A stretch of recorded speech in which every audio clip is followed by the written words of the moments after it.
31 दिसंबर 2025 भी आ गया। आपने न्यू ईयर पार्टी तो प्लान कर ली होगी, लेकिन सबसे इम्पोर्टेंट काम है आपके कंप्लायंस की चेकलिस्ट करना। अगर ये नहीं किया तो नए साल की शुरुआत पेनल्टीज और स्ट्रेस के साथ होगी।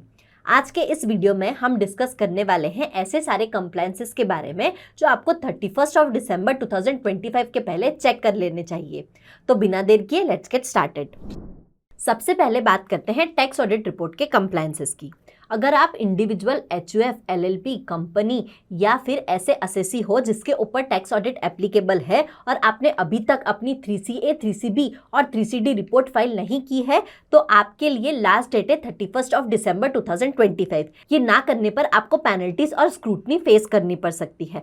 तो पहले जाकर चेक करिए कि अगर आपके ऊपर टैक्स ऑडिट एप्लीकेबल है तो आपने अभी तक अपनी टैक्स ऑडिट रिपोर्ट फाइल की है या नहीं। नेक्स्ट इंपॉर्टेंट पॉइंट है जीएसटी आईटीसी रिकंसिलिएशन का। अगर आपने फाइनेंशियल ईयर 2024-25 में गलत आईटीसी क्लेम किया है तो आपको वो 30 नवंबर तक सही करना था, लेकिन दिसंबर के एंड तक आपको ये इंश्योर करना है कि आपके सारे जीएसटी रिटर्न सही फाइल हुए हैं कि नहीं। साथ ही साथ जीएसटीआर 9 और 9C की ड्यू डेट भी 31 दिसंबर 2025 है। तो अगर आपका टर्नओवर जीएसटीआर 9, 9C का थ्रेशोल्ड लिमिट क्रॉस कर रहा है तो 31 दिसंबर 2025 तक ये कंप्लायंस कंप्लीट करना आपके लिए मैंडेटरी है। ऑडिटेड टैक्स पेयर्स के लिए इनकम टैक्स रिटर्न फाइल करने की लास्ट डेट थी 10 दिसंबर 2025। इसके अलावा जो ऐसे लोग हैं जिन्होंने अपना इनकम टैक्स रिटर्न अभी तक नहीं फाइल किया है तो वो ये income tax return belated return की तरह 31 दिसंबर 2025 के पहले फाइल कर सकते हैं। साथ ही साथ अगर आपको रिवाइज रिटर्न फाइल करना है तो 31 दिसंबर 2025 के पहले आप अपना रिवाइज रिटर्न भी फाइल कर सकते हो। उसके बाद सिर्फ अपडेटेड रिटर्न फाइल होगा और वो भी पेनल्टीज के साथ। साथ ही साथ अगर बात की जाए एडवांस टैक्स की तो एडवांस टैक्स की थर्ड इंस्टॉलमेंट भी 15 दिसंबर 2025 तक ड्यू थी। इसके साथ ही आपको इसके ऊपर इंटरेस्ट लगेगा। तो अगर आपने भी ये दो कंप्लायंस नहीं किए हैं तो आप इसे अभी चेक करें। अगर आप फॉरेन इनकम अर्न करते हो और अपने फॉरेन इनकम पर भरी हुई टैक्स का क्रेडिट लेना चाहते हो तो उसके लिए आपको फॉर्म 67 फाइल करना होगा, जिसकी ड्यू डेट भी है 31 दिसंबर 2025। अगर आप ये मिस कर देते हो तो आप अपनी फॉरेन इनकम पर पे किए हुए टैक्स का क्रेडिट नहीं ले पाओगे। दूसरी सिंपल बात है लेकिन उसके कॉन्सिक्वेंसेस बहुत बड़े हैं, जो कि है पैन और आधार लिंकिंग का। अगर आपका आधार अभी तक भी आपके पैन से लिंक नहीं है तो 31 दिसंबर 2025 के बाद आपका पैन जो है वो डीएक्टिवेट हो जाएगा और इसके कॉन्सिक्वेंसेस तो आप जानते ही हो।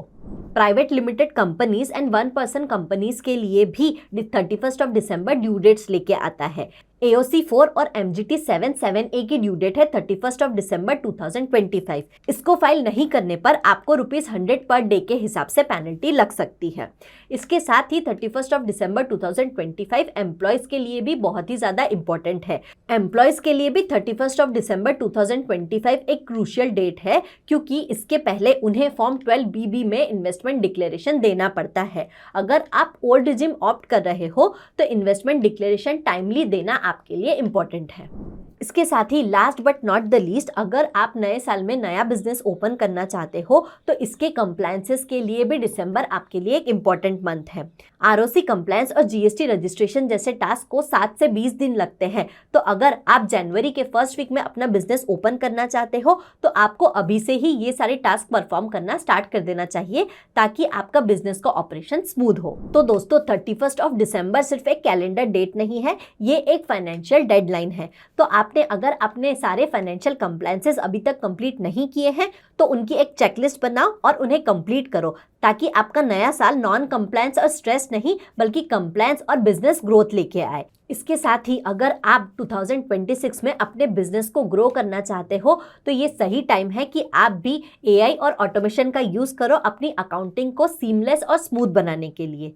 मैं जिस AI अकाउंटिंग सॉफ्टवेयर का यूज़ करती हूँ उसकी हेल्प से मैं इजीली GSTR 1, 3B और 2B के रिकंसिलिएशन जैसी मंथली टास्क को इजी वे में परफॉर्म कर सकती हूँ, वो भी बिना किसी एरर के। इसके साथ ही जब भी मैं कोई इनवॉइस जनरेट करती हूँ तो इसका AI फीचर ऑटोमेटिकली लेजर तो अपडेट करता ही है, साथ ही साथ ये वाउचर भी जनरेट करता है और जर्नल एंट्रीज भी पास कर देता है।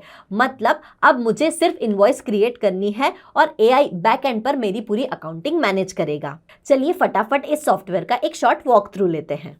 इस सॉफ्टवेयर में मुझे sales, purchases, accounting, CRM, inventory management और अकाउंटिंग रिपोर्ट्स जैसे फीचर मिलते हैं। साथ ही GST रिपोर्ट्स के कैटेगरी में मैं GSTR1 सेल्स रिपोर्ट तो जनरेट कर ही सकती हूँ, साथ ही साथ GSTR2B की परचेज रिपोर्ट भी मैं यहाँ से एक्सेस कर सकती हूँ। इसके साथ ही एक और बेहतरीन फीचर ये है कि मैं सिर्फ कुछ सिंपल क्लिक्स में GSTR2B और अपने परचेज रजिस्टर को रिकंसाइल कर सकती हूँ, ताकि मुझे जो भी डिफरेंसेस है वो पता चल जाए और मैं टाइमली बेसिस पर उन्हें रिकंसाइल और करेक्ट कर सकूँ। इसके साथ ही ये मुझे वर्कफ्लोज मैनेज करने में भी हेल्प करता है। मैं अपने बैंक्स और पेमेंट भी इसके थ्रू मैनेज कर सकती हूँ।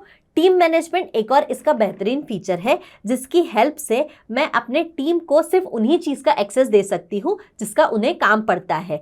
इसकी हेल्प से मैं अपने बिजनेस के डेटा को और ज़्यादा सिक्योर कर सकती हूँ। साथ ही साथ ये मुझे पेरोल एंड HR जैसे इंटीग्रेशन में भी हेल्प करता है।